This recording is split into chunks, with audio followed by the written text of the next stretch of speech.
Bulahin natin, ano? Okay? Praise God. Palapakan natin ang Diyos. So, good morning sa lahat. Good morning po sa mga, by the way, nagdiriwang po ng mga nakaraang Friday, ang mga, hindi po nanay, kinonfirm ko, hindi po para nanay, kundi mga women's, no? Dalaga, mula po sa bata, sa babae, lahat po ay nagdiriwang, ano? So, happy Women's Day sa ating lahat, no? Praise God. So, higit sa lahat mga kapatid ay welcome po natin ang ating mga kapatiran sa Panginoon. Especially sa ating mga tapigin mo mga katabi mo muna, sabihin mo salamat dahil nagpakita ka. Sa likod, sabihin mo salamat dahil nagpakita ka. Okay? So, anyways, sa atin din pong mga bisita, Tadeo's family, unang-una sa lahat, sila po yung aking pinuntahan last time sa Naik. Alam niyo ba, Lino, magkapitbahay lang kayo dito. Yung Summerfield ay doon din po ang bahay nila. Ito sila Sir Jan. Ate Kat, lingunin mo. Okay? So, praise the Lord. Sa mga hindi po nakakaalam, para po maging aware din po tayo, ang kanilang testimony ay sabihin natin na malungkot. Pero yung kalungkutan na yan ay napapalitan po ng katagumpayan. Amen? So, ang pamilya po nila ngayon ay kasalukuyan, fresh pa rin. Kasalukuyan po na dumaranas po ng tinatawag po natin na emotional breakdown because ang kanilang pinakapanganay na anak, no? Ni Sir John and then ni Bernadette ay pumanaw na. No? Aksidente po, no? So it's a sad story. Pero ang sabi po ng Biblia, sa lahat po ng nakikigalak, tayo ay makikigalak. At sa lahat po ng mga nalulungkot at meron pong pakikiramay, tayo din po ay makiramay. Amen? No? At dahil dyan, mga kapatid, and I'm so happy, this is a testimony. Una nga sabi ko, this is a sad testimony, but at the same time, this is a victorious testimony. Because, you know why? You know why, guys? Yung kanilang anak. Yung kanilang panganay na anak. At by the way, ang kanilang panganay na anak, by the way, ang panganay is kakaiba yan. Ang panganay na anak, dyan po nabuo lahat ng pangarap ng magulang. Amen? Hindi, totoo yan. Totoo yan. Basta panganay, yung unang labas na anak, dyan na po. Huwag kayong magselos yung sumunod, yung pangalawa. Huwag kayong magselos sa yung pangalawa, pangatlo. Ibig sabihin, yung unang lumabas, doon na po lahat. Anak, gusto namin, ganito ang paglaki mo. Ganun din na nangyari sa aking anak eh. No? Talaga naman, hinahalikan, etc. Because sa lahat po ng panganay, mga kapatid, ay lahat ng anak, panganay po ang doon na nabuhos lahat, atensyon, etc. Lahat yan. Na-spoil na natin, halos lahat. Hanggang kaya natin bigyan natin. Nandun lahat yan. Because panganay. And it's a sad story para sa kanila because you know why? In fact, ang kanilang pangalan ay John Bear. John Bear. Pinagsamang John at saka Bernadette. John Bear. And then kinuha ng Diyos. Now, eto guys. Hanggang kayo, they were really emotionally, pero sa tulong ng Panginoon at Banal na Espiritu, Hallelujah. Yung kanilang panganay pala, may nag-testify doon na isang pastor na ang kanilang anak na si John Bear ay 6 months nang nagsasamba. Na alam nila pero hinahayaan lang nila. No? At sabi nga nila, pastor, alam mo ba pastor, hindi namin alam. Sa iyong tatay, hindi ko alam pastor na nagsasamba na pala sa Perez yung kanyang ano bang tawag dyan? Yung kanyang anak. Ang sabi kong ganon, well, isang magandang balita na nakatanggap ang iyong anak. Amen? Kasi kung buhay pa ang iyong anak, mga kapatid, kung buhay pa ang kanyang anak, Wala siyang ibang dalangin every Sunday na pumunta sa tahanan ng Diyos at laging iisipin at laging pinagpipray, sana one day makasama ko ang aking buong pamilya. That's it! Kaya nga sabi ko, niremind ko sila, kapatid, sabi ko, this is the time for mourning. Yes, but this is a time also to rise up at ipagpatuloy ang nasimulan ni Chamber na pananampalataya. Amen? Kaya it's a sad story at the same time, it is a victorious story. Amen? Palakpakan nyo. Now, Sir John, I know this is not my sermon, but again, salvation is upon your family. Amen? Palakpakan natin ang Diyos. Hallelujah. Hallelujah. Praise the Lord. Praise the Lord. So yun yung aking desire kung bakit ko sila pinuntahan, mga kapatid. So, once again, palakpakan natin ang ating Panginoon.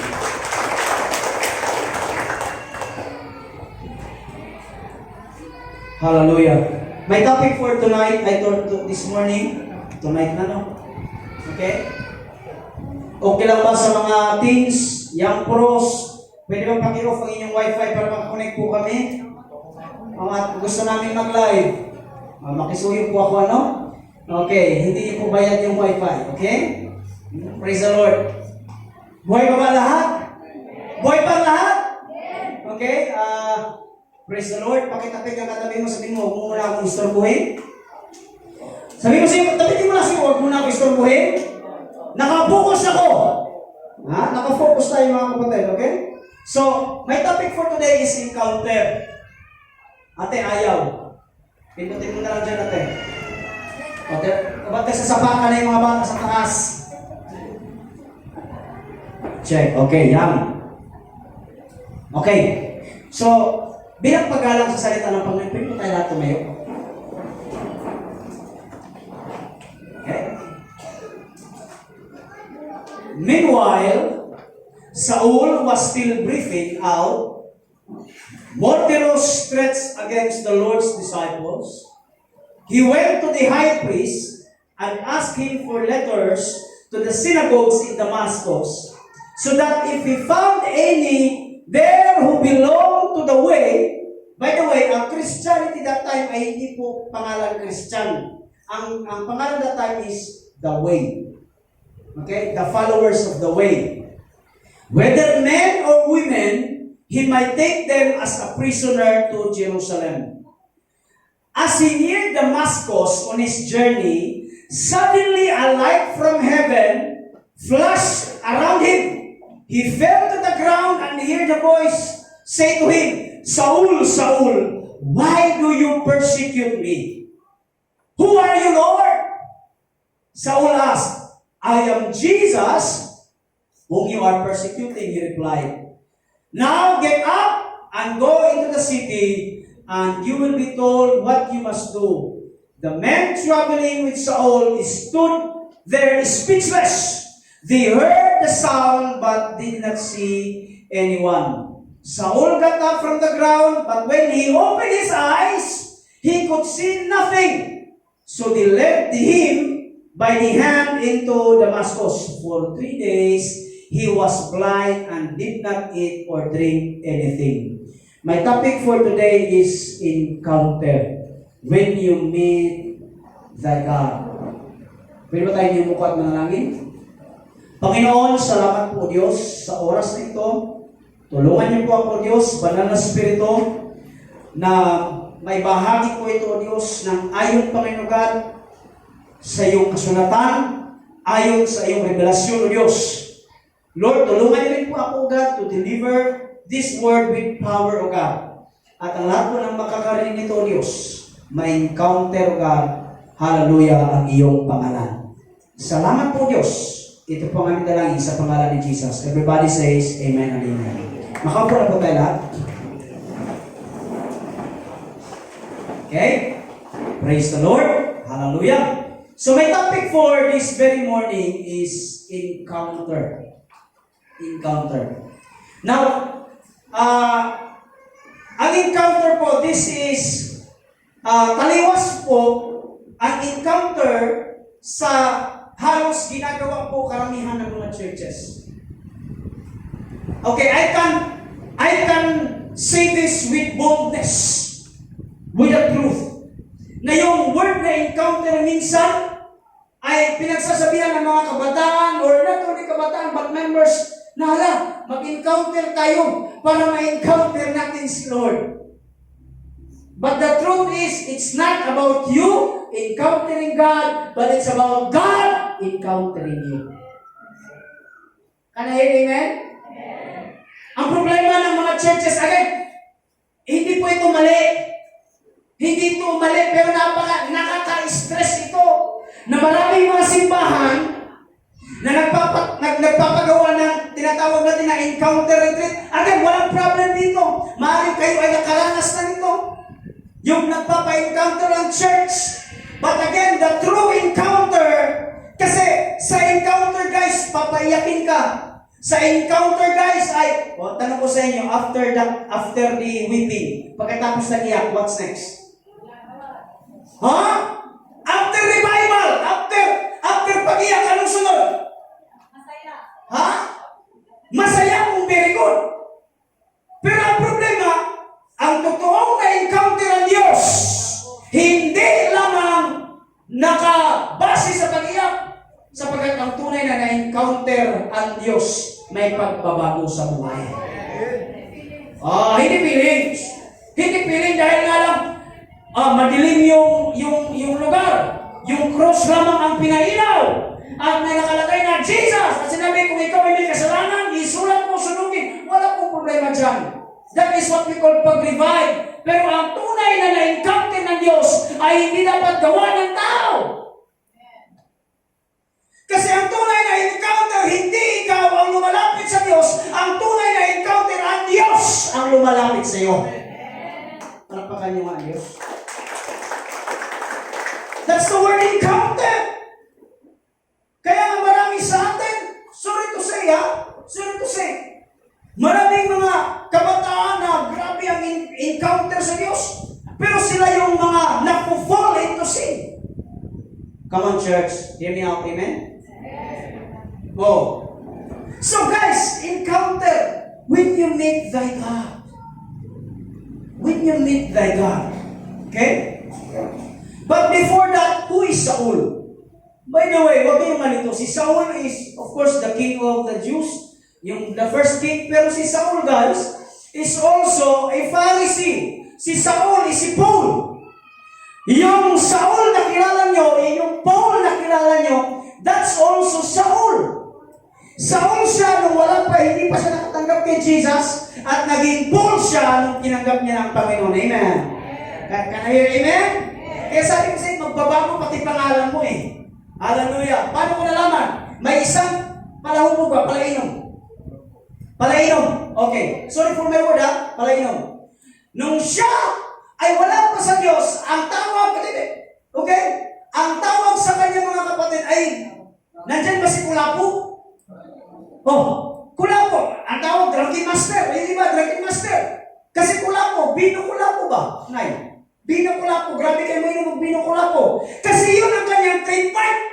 Tanungin mo lang sa buong barangay, nandito kayo si Kulapo. Ay, nandoon sa kabilang ibayo. So, kilala nila agad. Kasi yun ang kanilang bansag na pangalan. Dahil si Kulapo ay dakilang manginginom. Hallelujah. Amen. Nandiyan pa ba tayo? Pero, nung tinanggap mo ang Panginoon, hindi ka siya manginginom eh. Okay? Okay? Ang tawag sa kanya, hindi na Kulapo, mga ekson. Hindi na Kulapo. Okay? Ang tawag sa kanya, lapu-lapu na. Naging isda. Baka parang bumaba. Ibig sabihin, nagbabago yung pangalan. Kaya I do believe na kapag ikaw nakilala mo ang Diyos, magbabago pati pangalan mo. Amen? O tatabi mo, sabihin mo, magbabago pangalan mo. Word ba? Identity. Identity. Now, who is Saul? Saul is born in Tarsus, of course, modern Turkey, in 3 BC, His father is a Pharisee. Pariseo. Si Saul ito, Saul is a lawyer and a Pharisee itself, trained by Gamaliel. Okay? Ito si Saul, guys, grabe nito, kumbaga sa atin Harvard. Siya ay summa cum laude, magna cum laude, with the highest honor. Kaya niyang depensahan ang kanyang sarili. Halo, nandiyan mo ba tayo mga kapatid? Yan si Saul. By the way, huwag kayong malito kung Saul or Paul ang aking mabanggit because they are the same. Amen? Sa likod, rinig ba? Rinig? Rinig, Char? Is that okay? Ito si Gamaliel, ito yung pinaka-high priest. Talaga namang pinaka-high priest. Okay? Sa lahat po ng, kumbaga, judiciary ba? O siya po yung tinatawag natin na high, ano ba tawag dyan? Chief Justice. Ika nga ng bansa. Biruin niyo yan? Tapos si Pablo ay nagme-mentor or nagpapamentor kay Gamaliel. Si Pablo called himself a Pharisee to all Pharisees. Ibig sabihin, kung sino dito ang pinaka-Pariseyo, sabi ni Pablo, ako na yun. Pastor, ano ginagawa ng Pariseyo? Okay? There are 613 law of Moses. Batas ni Moses, 613. Plus 10 utos, 623. Lahat yan, mula A, B, C, lahat yan, sabi ni Pablo, sinusunod ko. Alam niyo ba ang mga Pariseyo, mga kapatid? Kapag nananalangin niya, they are praying like, tapos meron niyang, alam mo yung Naruto? Yung, may parang malaking, dito, yung bilog. Ganun yan. And then, may parang palito ng pusporo dito. Ang laman lahat yan is law. Sa kanilang tahanan, pagpasok mo pa lang, may batas na agad yan. So sabi ni Pablo, sa lahat ng Pariseyo, ako na. Ako na. Wala kayong mapipintas sa akin. Wala kayong masasabi sa akin. Kasi ako na. Sabi ni Pablo. Tiles. Lahat yan. Walang piso na nakakaiwas. Lahat yan, pasok agad dito. Yun yung si Saul. Yun yung si Paul. But here we are. Si Paul, meron pong dual citizenship. He is Hudyo at siya po ay isang Romano. Hello? So, green card holder si Pablo, guys. Green card holder. And by the way, Pablo also is bilingual. Ibig sabihin, he can speak Romance, he can speak Jews, he can speak Aramaic. Ganyan katalino si Pablo. Pablo is a teacher. Paul is a lawyer. Paul is a Pharisee, graduate in Harvard University. Wala kang maipipintas kay Pablo. Oo. Alam nyo, kung lahat na nag-aral, nakapag-aral dito, graduate, o si Jude, engineer to, napakalayo natin Jude. Kay Pablo Asin, sobrang layo. Gano'ng kalayo, Pastor? Earth at saka sun. Ganon kalayo, sobrang layo, sobrang talino, sobrang banal ni Pablo. But here we go. Here we go. Anong ginawa ni Pablo? Meanwhile, Saul was still, by the way, Saul and Paul, okay palito ha? Meanwhile, Saul was still breathing out murderous threats against the Lord's disciples. Pastor, ano po nangyari? Nung si Jesus Christ ay nag-ascend na sa langit, ang naiwan na lang ay mga disipulo. Can you hear me? Mga disciples na lang. Ang mga disciples, nung na-receive nila ang Holy Spirit, sila ngayon ay nag-scatter, nag-preach ng gospel. Nalaman ito ni Pablo, ni Saul. Sabi ni Saul, hindi pwede yan. Kasi ang kanilang grupo, kailangan silang makulong. Mag-preso sila. Buhay pa ba lahat? At ang isang na example lang, may namatay. Walang iba kundi si Stephen. Si Ivan. Si Stephen habang siya ay nagpipreach, hinuli. Hallelujah! Binato hanggang mamatay. Kaya sabi ngayon ni Saul, effective ang aking ginawa. So, anong ginawa niya, guys? He went to the high priest and asked him for letters to the synagogue city. So, ibig sabihin, humingi siya sa Chief Justice. Pirmahan mo to. Bigyan mo ako ng karapatan na lahat ng mga born again, lahat ng Kristiyano, lahat ay ipapakulong ko. Babae, lalaki, bata o matanda, payat o mataba, may ngipin o wala, lahat yan. Ipriso yun ako na, ikukulong ko talaga. Sabi niya, walang pili. Nandiyan mo tayo kapatid? So si Saul ngayon, dala-dala yung letter of demand, letter of intent. Ano bang klaseng letter yan? Love letter? O ano bang klaseng letter? Sabi niya, asan yung mga Kristiyano ha? Nandito yun sa Luciano eh. Ha? Can you imagine si Pablo pumunta rito? I mean si Saul pumunta rito? Tapos tayo nag-praise the Lord tayo. Patay tayo, kulong tayo. Kanya ka na amen. Ganyan kawalang hiya si Saul. Diba? Now, sabi niya, he might take them as a prisoners to Jerusalem. Ganyan ka. Grabe kay si Pablo, si Saul. Talagang masigasig na kunin, patayin. Actually guys, pag binasa mo ang Acts chapter 26 ata to, ang purpose ko ay hindi lamang ikulong. Patayin. Sabihin mo nga sa'yo katabi, patayin. Can you imagine guys, kung ikaw ay nabuhay sa panahon ni Pablo? Ha? Tapos sasabihin mo, ay, hindi naman ako born again. Hindi ako born again ha? Hindi ako born. I am a Jew. Okay? Hudyo ako. Huwag niyo akong patayin. No? Now, here we go. Okay? Saul is like every one of us. For us to change totally, we need to be encountered by God. Not that we need to encounter Him, but it is Him encountering us. Amen. Picturein niyo yan. Bakit? Because hindi hahayaan ng Diyos na aalis ka na hindi mo siya na-encounter ngayon. Tanong ko sa inyo, before tayo pumalaot, are you ready na ma-encounter ang Diyos? Sino po dito ang gusto ma-encounter ang Diyos? Itaas ang kamay. Hindi po ako magpapayak sa inyo. This is not what we call feeling. Why? Because ang pag-encounter sa atin ng Diyos, mag-uumpisa muna dito sa utak. Amen! Dito ka muna dapat ma-encounter. Maintindihan mo na ikaw ay minahal ng Diyos.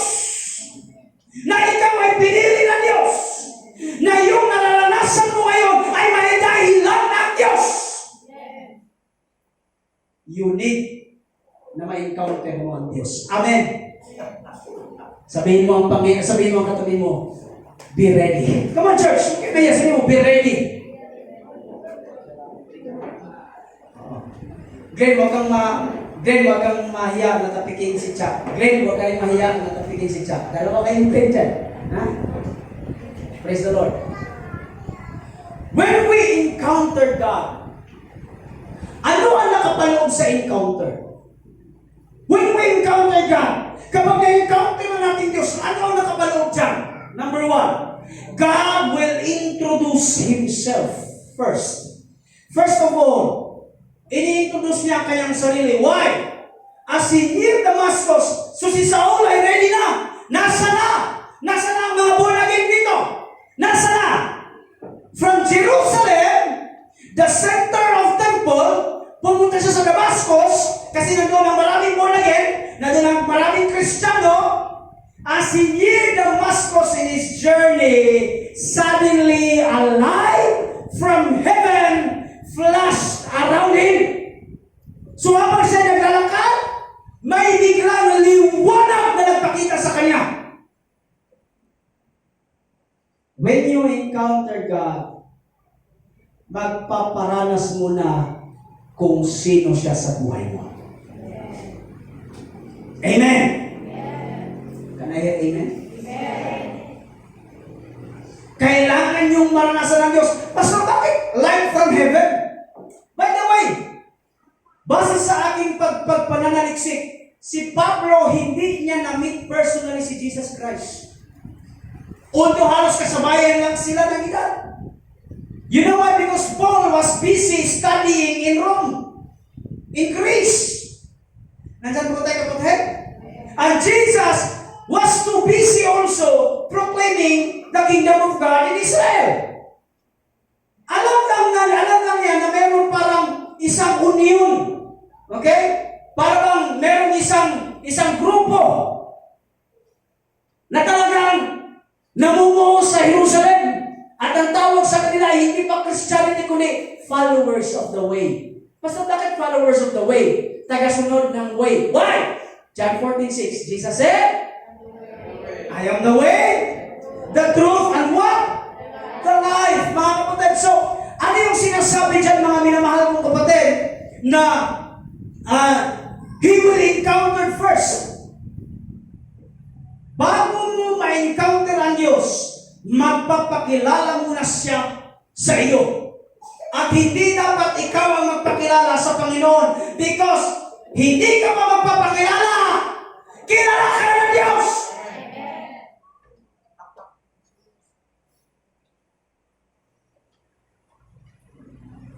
Te, ilipat mo nga te. Anong sabi? Kayo ang magbasa. 1, 2, 3, go!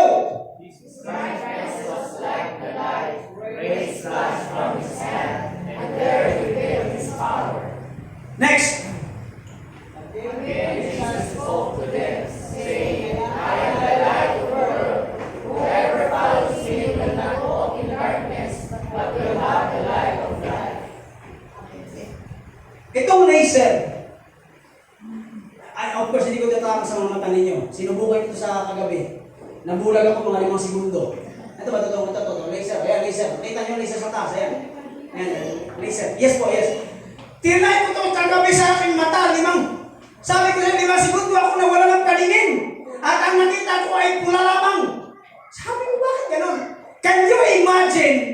Ang nakita, ibalik mo nga isang verse. Ang nakita ni Pablo is like the radiance of the sun. Yun ba parang, okay lang sabi yung parang, dahan-dahan ka pa nila ba? Tapos biglang pa, pag ganun, hindi! Naglalakad si Pablo din, bang! Uy, ano yun? Yung liwanag na, woo! Sino mo, a brightness was like the light, rays flashes from his sun. Pero wait mo yan, parang katulad sa araw. May nakikita ba kayong liwanag sa akin? Wag naman. Okay? Wag naman, okay? Wag naman. Kapatid, ano? No? Si Pablo ganun! You know why? Bakit magpapakilala mo ng Panginoon sa atin? He will introduce first. You know why? Na anuman ang background mo sa buhay, kung ikaw ay mayaman, ikaw ay matalino, ikaw anuman ang edukasyon mo, wala yan sa Panginoon. Si Lord na papa-introduce, hoy! Ako'y si ako nga. Amen? God will introduce first. Hindi mo na kailangan pang sabihin na, Lord, eto ako, sabihin ng Panginoon, no, kilala na kita. Sabihin mo kasi yung katabi, kilala ka na ni Lord. Sabihin mo, tapikin mo, sabihin mo, kilala ka ni Lord. Maari yung asawa mo, kilala mo na, ay, sabi ko sa inyo, mas kilala yan ng Panginoon kaysa sa iyo. Amen? Pangalawa, God will humble us. Sa pag-encounter natin sa Diyos, sa pag-encounter ng Diyos sa atin, pangalawa, God will humble us. In what way? He fell to the ground and hear the voice. Actually, ang pagbagsak ni Pablo, nung nakita niya ang liwanag, hindi yung sa picture, ang pagbagsak niya is like praying. Nakalaman ba? Talaga namang gagawin ko pa talaga. Anyways, wag na. Masakit na ang tuhod. Ibig sabihin, he fell into the ground. That is sign of humility. That is the sign of humbleness. Mga kapatid, sa pag-encounter natin sa Diyos, lahat ng iyabang natin, lahat ng meron tayo, hallelujah, walang kwenta yan sa Diyos. Palakpakan yung Panginoon. Hallelujah. Buhay pa ba lahat? Buhay pa ba lahat, mga kapatid? Why? Because hindi ka ma-encounter ng Diyos kung meron ka pa rin pride sa puso. Amen? Because ang kabalik humbleness is pride. Remember that the first sin recorded in heaven is not about eating the apple. At alam niyo ang kasalanan na nag-umpisa saan? Sa pride. The pride of Satan. The pride of Lucifer. Before si Lucifer pumunta sa mundo, nagkalat ng kasalanan, meron munang pride na nangyayari. Kaya kung ikaw ay garboso, kung ikaw ay magpaubos sa iyong kaugalingon, kung ikaw ay mayabang, puputulin yan para ikaw ay umuko sa dakilang pangalan ng Diyos. Palakpakan niyo ang Panginoon. God will humble us. Lord, hindi na kita kailangan. Meron na akong magandang bahay, may magandang negosyo na ako, may magandang jowa na ako. Pastilan. Kapatid, God will humble you. Amen ba mga kapatid? Can I hear amen?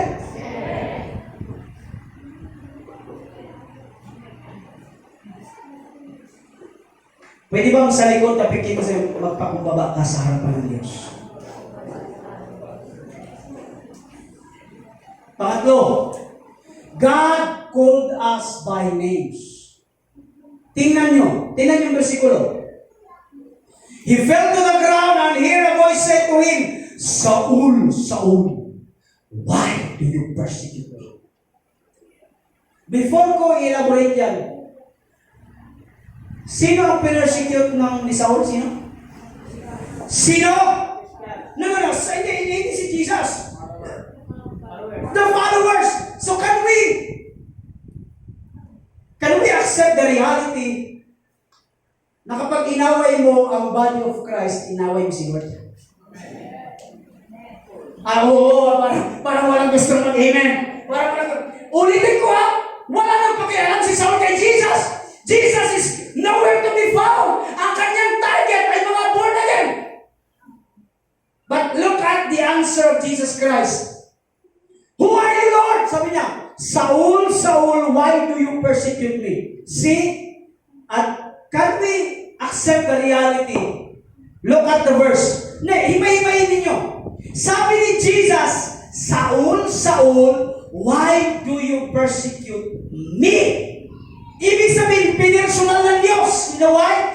Can we accept the reality that the body of Christ, that the church of Zion, that the church of God is pagmamayari ng Diyos?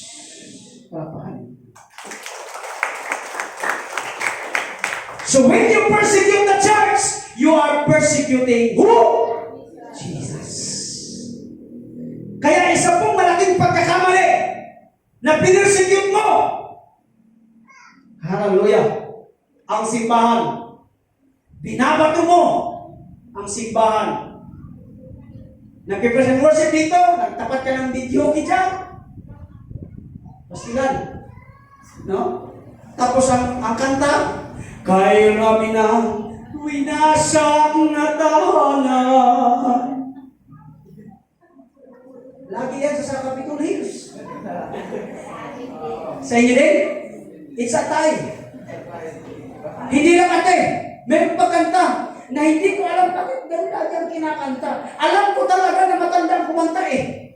Kasi pag binabay, medyo mga nasa 30s yan, ang kinakanta niya is Jopay eh. Jopay, alam ko yan eh. Pero yung matatanda, alam ko yan. Alam yung kinakanta, number 1 yan yung, ay rami na, winasak. Oh, meron pang wait. Natahanan. Kur-kur pa. Kay rami ng pusong gawaran. Ganun eh. O, sino gata? Tapos, akala ko tapos na. May pangalawa pa. Alam niyo ang pangalawa na kanta? Guess what? Nakinig kayo. Sa Boulevard. Buhay ko'y wala nang halaga. Buhat na iniwan mo sinta. Sabi ko matanda, tumutong kanta. Sa Boulevard. Diba, Ate Miriam?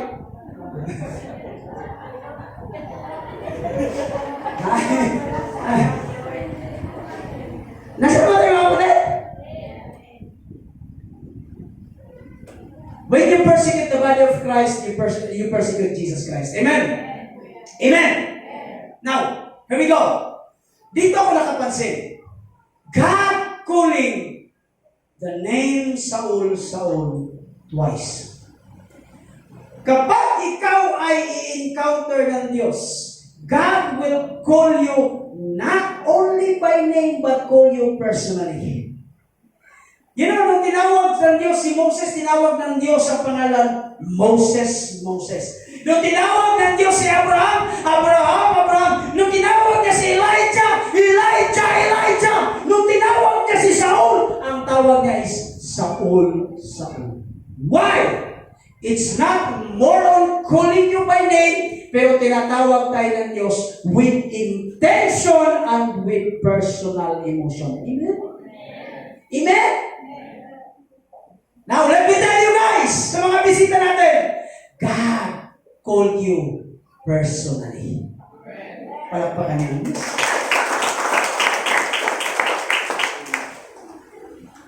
Why? Remember, our God is the King of Kings and the Lord of Lords. Kasi kung ikaw ay katulong lamang, hindi ka tatawagin ng pangalan. Ang tawagin sa'yo, Hoy, me! Hoy, Yaya! Hoy, Bisaya! Ganun eh, may narinig ako ganun eh. Hoy, totoo yan! Hoy, Bisaya! Negrito, Negrita! Marami ka naman.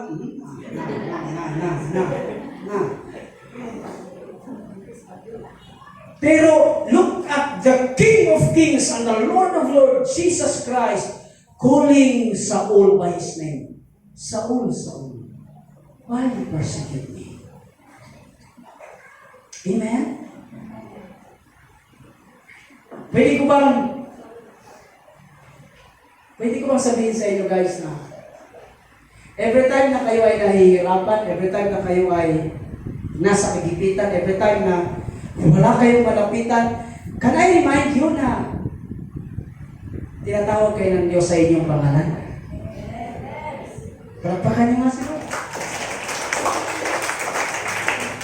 Why? You are not just a slave. You are not just a friend. You are the son and daughters of Jesus Christ. Wow. Last. God will blind us partially. Hindi pa habang buhay ha. God will blind us partially. Look at this. Who are you, Lord? Saul asked.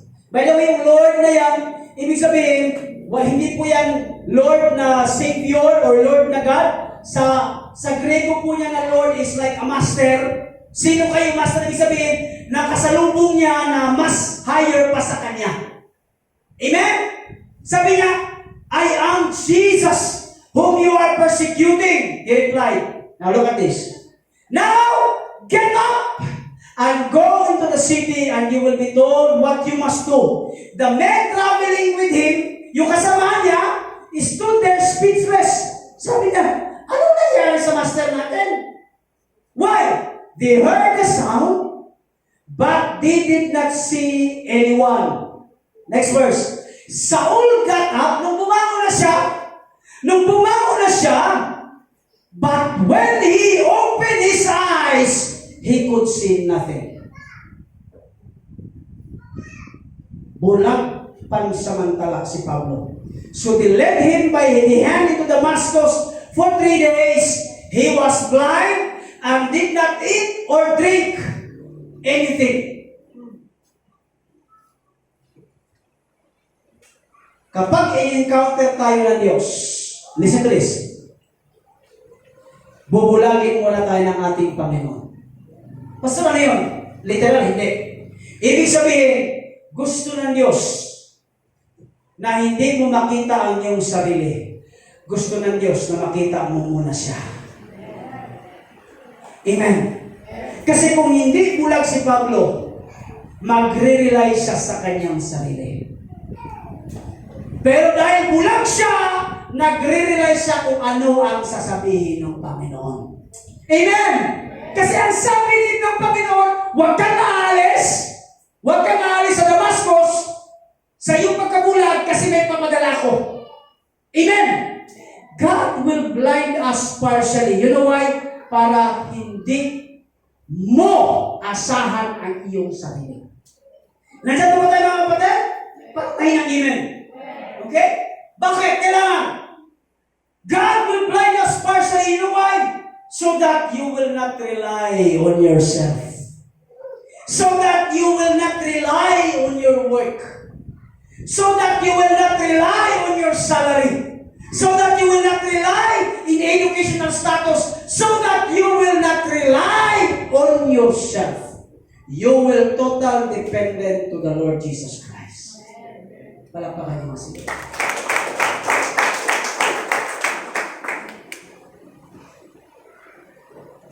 Yung naranasan mo ngayon na pain, suffering, kapighatian, yung naranasan mo ngayon, huwag mong suluhin yan. You need to give it all to Jesus Christ. Amen. Sabihin mo sa iyong katabi ngayon, baka kailangan niya. Sabihin mo, ibigay mo na ang lahat kay Jesus.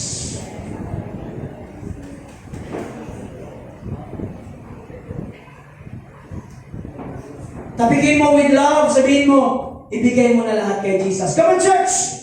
Come on, church! Sa likod, sabihin mo, ibigay mo na lahat kay Jesus.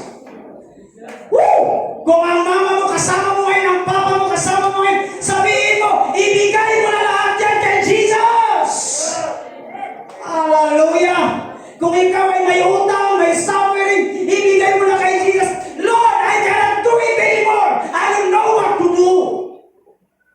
But Lord, I believe in you. Sabi ng Bible, it's no longer I who lives in me, but Christ. Amen? Now, when we encounter God, anong mangyayari? Number one, compassion to others, even to your enemies. Look at the verse. Actually, sobrang haba nito. Gusto nyo, i-relate ko na lang sa inyo. Makinig kayo ha. Si Ananias, sinutusan ng Diyos. Si Ananias ay isang disipulo ni Jesus Christ. Sabi ng Panginoon, Ananias, sabi ni Ananias, ano po yun, Lord? May ipag-pray over ako sa iyo. Sige, Lord. Sabi ni Ananias, sige, Lord. Sino yan? Sabi ni Lord, si Saul. Sabi ni Ananias,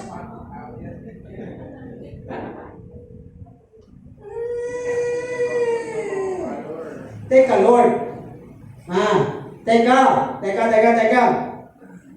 Pakiulit ka ulit ang pangalan. Lord, pakiulit ka ang pangalan. Sino pipipray ko? Sabi ni Lord, si Saul. Si Saul, Lord, yung pinatay niya si Tiban. Yung nagpe-persecute ng mga born-again na kagaya ko. Sabi ni Lord, oo. Sabi niya, okay, next. I have heard many reports about this man and all the harm he has done to your holy people in Jerusalem. And he has come to here with authority from the chief priest to arrest all who call on your name. Di na ko yun. Mag-pray na ako to. O di na ko yun. Bahala siya mamatay niya. Oh! But again, kapag na-encounter mo si Lord, kaya mong ipag-pray kahit mga kaaway mo. Ay! Palakpakan niyo ang Diyos! Why? Ananias has the power to pray who? Saul, his enemy. Why? Kasi na-encounter niya na si Lord eh. Ang tunay na na-encounter si Lord, walang na ipagdumot. Alam mo pagdumot sa Bisaya, sa Tagalog, yung bang, ano ka tawag dyan? Tagalog yun, yung tulungan niya ako. Pagdamdam! Wala nang pagdamdam! Minsan, ay nako, pwede bang yung nasa harap mo, tapekin mo sa'yo, huwag ka nang magdamdam. Nagdadamdam ka eh. Kahapon nangyari, nagdadamdam ka. Okay? Wow! Look at the verse. Then Ananias went to the house na nandun si Saul. Sabi ni si Saul, Kasi bulag eh. Bulag si Saul eh. Bulag. Tapos sabi siguro niya, Ananias. Sa Bisaya ba? Sa Bisaya. Gaba di mo eh. Joke lang. Huwag tayo magsabi ng gano'n. Huwag tayo magsabi ng gano'n. Sabi niya Ananias, so ikaw pala to, ha? Alam mo, imagine yung may gumagano na ilaw. Interrogation ba? Ikaw pala yun, ha? Saul, ha? Ano ka ngayon, ha? Hindi, sa isip-isip niya lang yun. Sa isip-isip niya lang yun, okay? Pero pagdating doon, wala siyang sinabi na gano'n. Sa isip niya lang, sabi niya, nasa na yun, ha? Yung si Tiban, yun sana yung isang powerful na disciple namin. Grabe yun mag-preach, no? Grabe yun mag-preach, talagang, grabe mag-preach, tapos pinapatay lang itong, naku, yak, no! But, because Ananias encountered God Himself, kapag na-encounter mo ang Diyos, mga kapatid, wala ka ng sama ng loob sa kapwa. Ang meron sa kapwa mo, kapatid, hallelujah, ay pag-ibig. Amen! Amen! Isabihin mo sa'yo, katabi, tanggalin mo na yan! Wow! Hindi lang na sa uli ang sinulit, nagdadamdam ka na. Ang malunggay ay pinuto lamang, nagdaramdam ka na. Pastilan! But when you encounter God, kahit ang tingin mo para sa'yo ay kalaban mo, you can pray for Him. Grabe. So sabi niya, brother, look at the word. So nandun na si Ananias. Nakaupo si Saul. Sabi pa niya Ananias, Brother Saul. See? Kung ako nun, pero buti na, hindi ako yun. Sabi niya, Brother Saul, the Lord Jesus who appeared to you on the road as you were coming here has sent me so that you may see again and be filled with the Holy Spirit.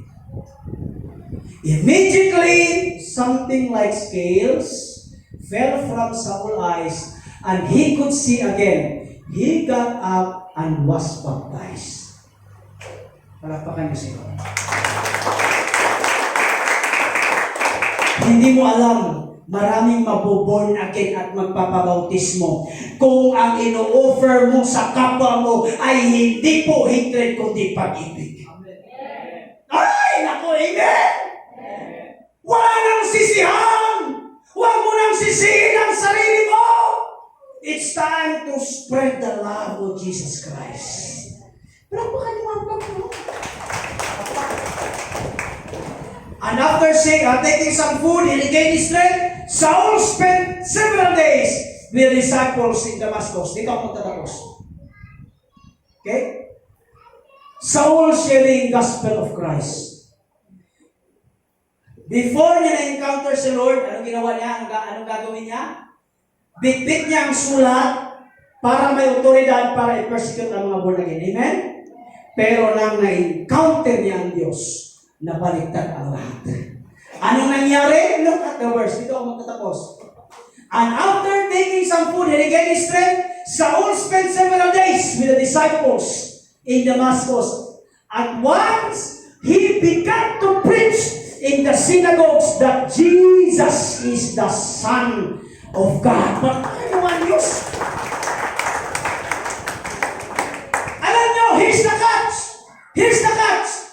Di ba pupunta siya sa sinagoga, by the way, ang synagogue is like a temple. Pupunta siya doon sa sinagoga para hulihin ang mga apostol, ang mga disciple. Pero, nung na-born again siya, nung na-encounter na si Jesus, siya na ngayon ang nag-preach sa sinagoga. Look at the verse. And in verse 21, all those who heard him were astonished and asked, nasaan hindi? Sabi niya, isn't the man who raised havoc in Jerusalem among those who call his name? And hasn't the man come here to take him as a prisoner to the chief priest? Di ba yun yung taong gusto mong i-persecute tayo? Bakit nagpe-preach na yan? Last verse. All those, thank you. Ang tunay na na-encounter ang Diyos, hindi maihiya na i-share ang pulong sa Diyos.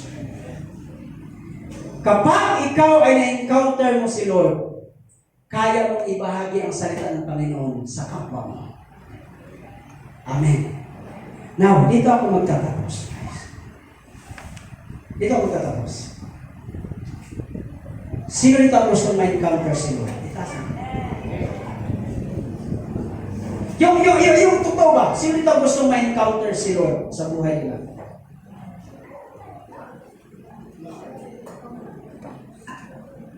Iwanan mo lahat.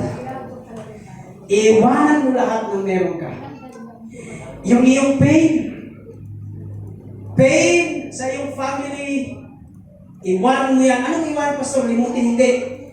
Ilagay mo sa tamang lagayan. Saang lagayan? Ilagay mo yan sa ating Panginoon. Sa mga bisita natin, sa mga kabataan natin, sa lahat na dito, hindi po aksidente na kayo ay pumunta sa church na ito. Because this is the time, and this is the day, and this is the hour na kinakatagpo na kayo ng inyong Panginoon. Amen.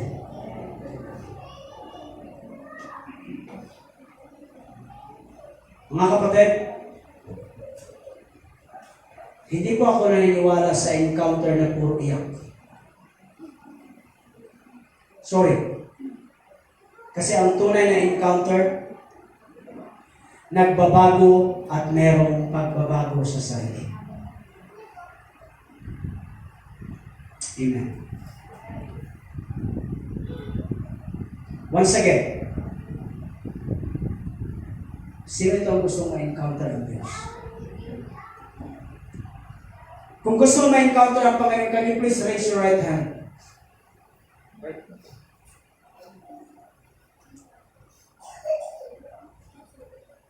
Close your eyes and I pray for you.